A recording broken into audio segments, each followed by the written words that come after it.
today we're going to talk about other people's platforms. I call it collective reach, and it's how to get an audience of a million plus, really unlimited reach for free by utilizing other people's platforms, or what I call collective reach. Audience of a million for free.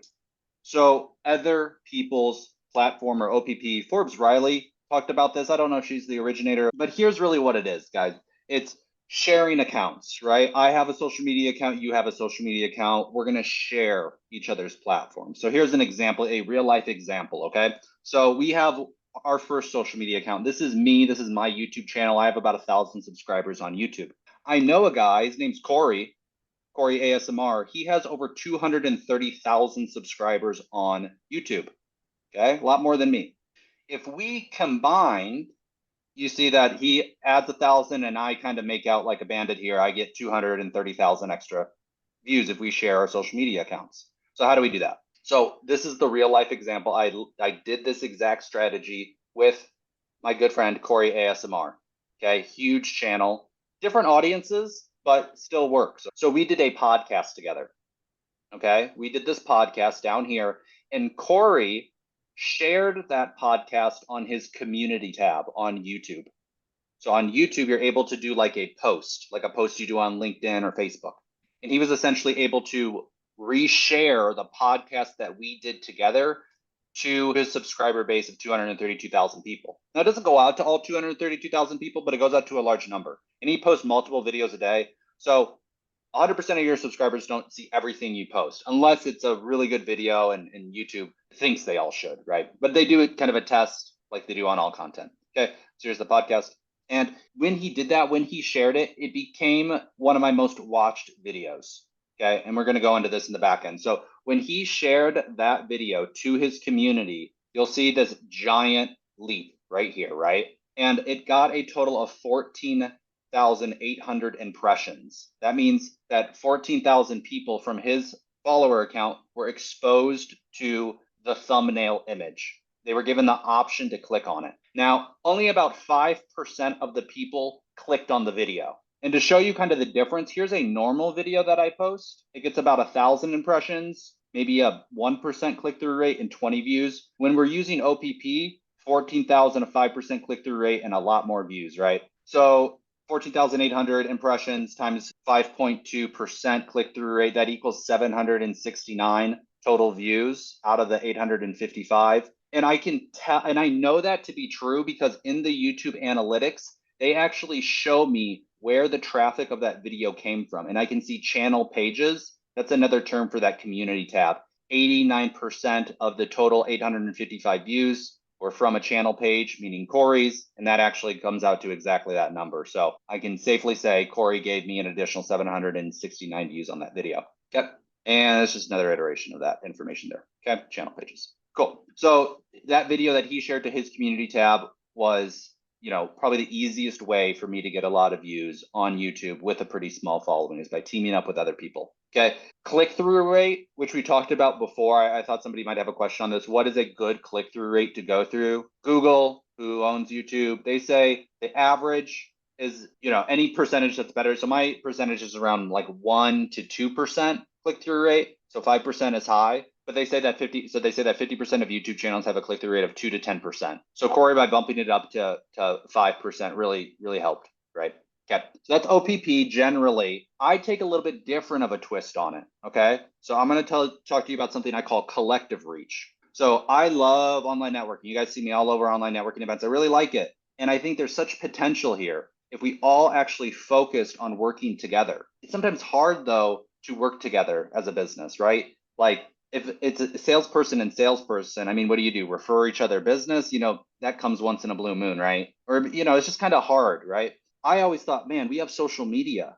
If we all together work together as businesses on social media, we could have a much, much bigger impact than just playing pass the buck to the left with networking. Okay, if we actually did something together online and we're organized about it. And this is what I call collective reach. OPP in my book is collective reach. And it's taking OPP and putting it on steroids and getting a community of people who are dedicated to doing OPP together. And so let's go back to our example here of like Corey, right? I was able to really increase my audience. But what if we had more people? So if I'm the center person with 1,000 followers, I could team up with a number of people, maybe somebody with 100,000 followers, followers all over. And then look at my reach now. If I team up with all these people, well, I team up with a whole community of people doing this together. It's a pretty quick way to get your reach up to about 1 million people just by all of these people working together to share the platforms that they already have and that they're building. And by building up this, it's called an affinity cluster. The social media accounts will basically say, wow, all of these accounts are interconnected.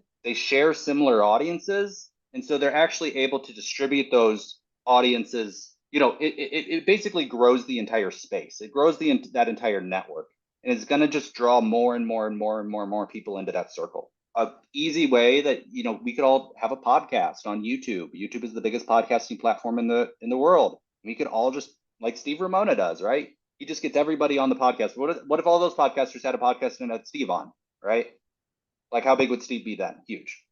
So that's collective reach, is all these accounts working together and focusing on one particular account at the time. Okay, I call that collective reach. Good collaboration partners. Okay, so who should you be looking for to do these type of collaboration partners? Like Corey ASMR is a great one because he has a big audience, right? But here are some of the people that I would suggest. So searched for people. I called them SEO'd people. Okay, Corey, people search for Corey. People type into their search bar Corey ASMR.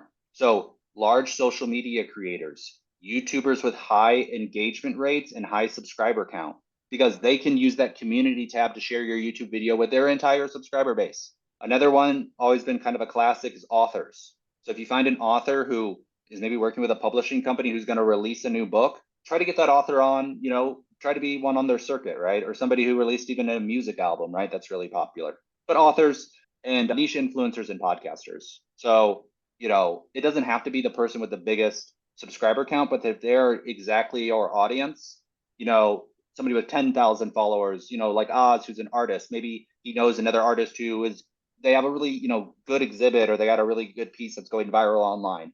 Try to get them on and interview them. And then famous people or even brands. So like if I could get like the CEO of TikTok on my, like that would be good, right? People would want to click on that. Different ways to share audiences. This is important. You can do your podcast, your videos, your articles.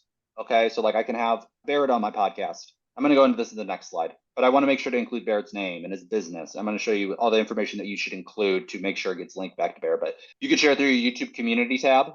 You can retweet it, or you can repost, like on LinkedIn. Like I have Barrett on the podcast. I post the thumbnail and the link on YouTube to go watch it. And then Barrett shares that to his network, right? And that's a really effective way. Commenting, right? We could all just comment on somebody's LinkedIn post or comment on somebody's YouTube video. Probably be more beneficial on LinkedIn. You could share that. You could ask the person that you have on it to share it to their email list. I mean, that's a big one. If you can get them to do that, like that's money. They have a big email list of a couple thousand people, and you say, hey, I was just on Alex Hits podcast and go watch it. Here's the YouTube link. That could drive a ton of traffic. Or you could do this more traditional, like influencer marketing, that maybe Corey doesn't come on my podcast because he doesn't have time. But I say, Corey, could you shout me out on one of your videos? Could you shout my product out? That's just pretty standard influencer marketing though. And then here's the information that you want to include when you're collaborating. So I want to include their full name and any nicknames. So I want to do, Oz has a nickname, right? So I want to do David,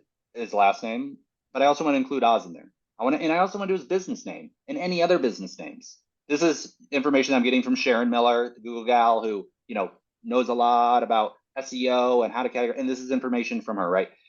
If Oz has a website, put a website link in there. That's going to create that backlink. And that's just giving Google, that's just giving SEO all this information. Hey, this is this person that you're talking about, right? We're giving them all those indicators to say this is the right person. Corey ASMR, Corey is a YouTube channel. I should have included that. Add their YouTube channel, add their website, add Corey ASMR, even add Corey's real last name. His last name isn't really ASMR. Okay. And then have them post the video somewhere on their social media. Like when Corey shares that to his community page, that just tells Google again, hey, that's validating that really is him in that video. And so it's just all giving Google that reaffirming information that this is the person, and all the different, things to tie it back to that person, their website, their name, their business name, having them posted on their social, having them posted even on their Google My Business page. All those things are good. So that's pretty much it, guys. That's OPP. Super, super powerful. I'm doing it in my creator networking group. This is what this group, my networking event, which is later today, is all about. It's about creating collaboration partners with high-level social media creators. so we can share platforms and we can all grow together on social media. And that's where we really have leverage. That's where we can really reach a lot of audiences or a lot of people, right? That's the whole presentation. Not that long today, but what questions do you guys have on it? Or what's your feedback? Love to hear your feedback too. I think I just got to do better at getting them to share. That's I'm interviewing the people who have larger audiences, but I got to do a better job getting them to share. So that helped me in that vein. Something I picked up from someone and I'm going to implement is actually creating a swipe file to give them to make it easier for them to share it. Yeah. Best way to share for me is like the YouTube community tab, because that's where I'm really trying to grow my audience is YouTube. Yeah, that too. Yeah, I'm just saying, like you mentioned emails. So I was like, Yeah. I said, I need to give them a swipe file, make it easier for them to send it Yeah. out, so they don't have to worry about what to write. Yeah, that's a great point. Yes. Hey, Corey, I already made this email, and when you maybe have them on your podcast, like you can have a little question like, do you agree to share this with your network? Check I all do that that. apply. And it's I like do your that, email but I list, think your I need to YouTube push them a channel. little bit more. Yeah. I do that in my questionnaire, but they still don't do it like I'd like. So Yeah. That's why I usually try to ask for one thing, especially if they're kind of bigger, like YouTube community tab.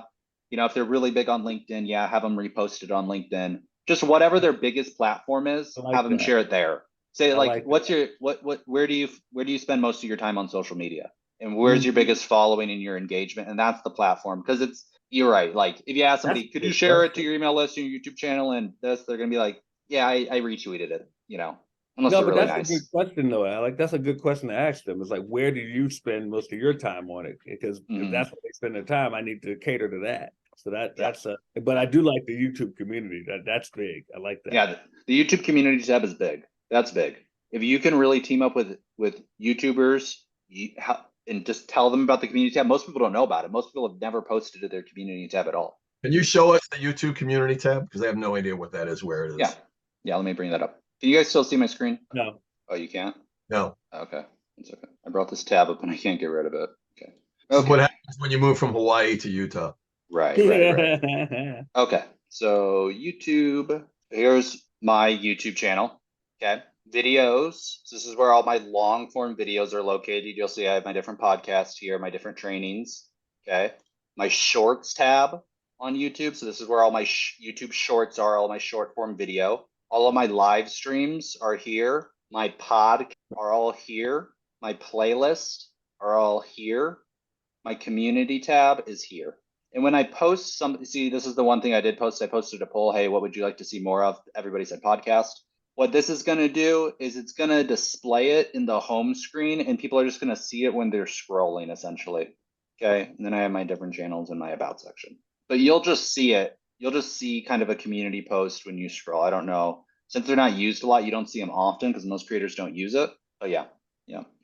So this is big. I mean, you don't have to grow your own.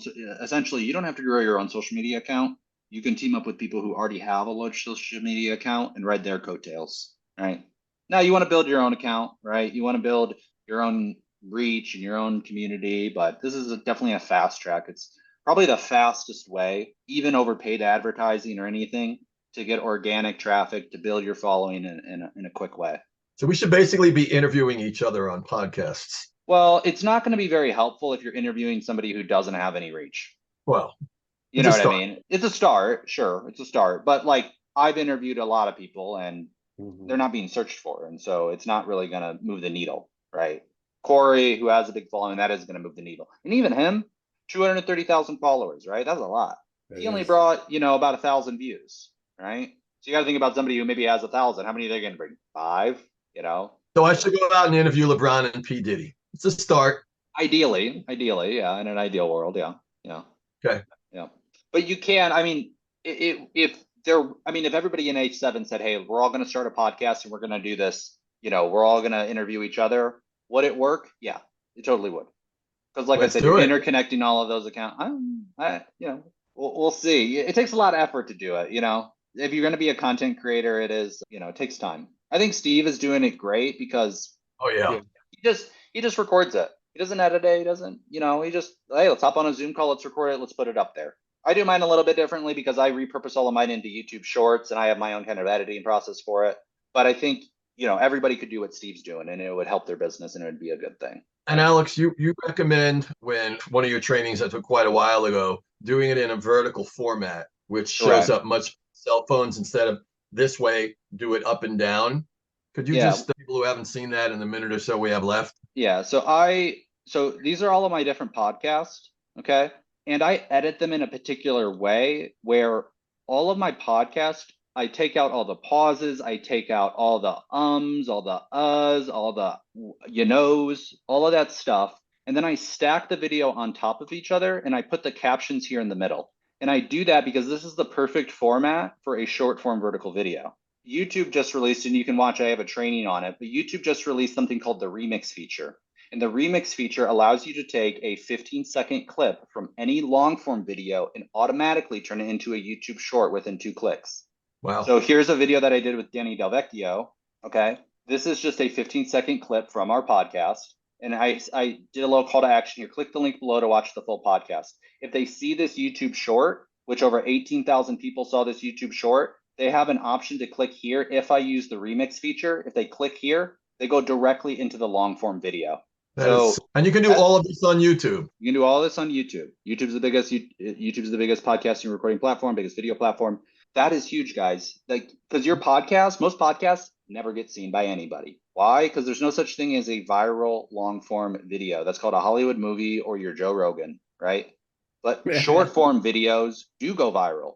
Like that video, Danny Delvecchio, 1,800 views. That's a lot more than the podcast did.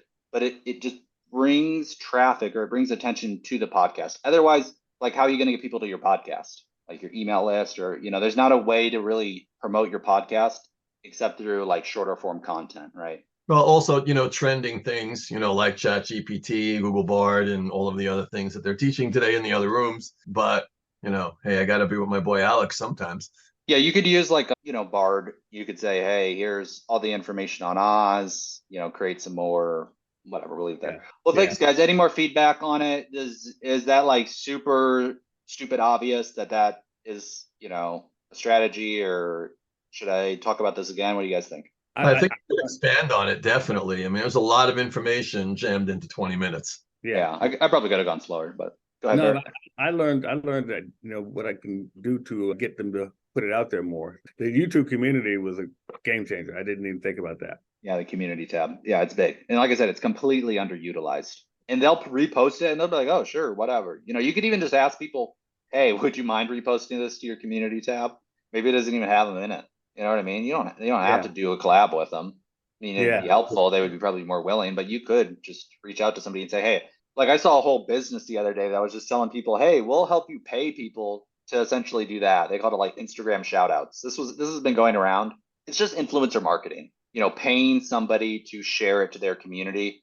By collaborating, you're kind of doing the work instead of the money for them, right? You're making a high quality video that they want to share with their community.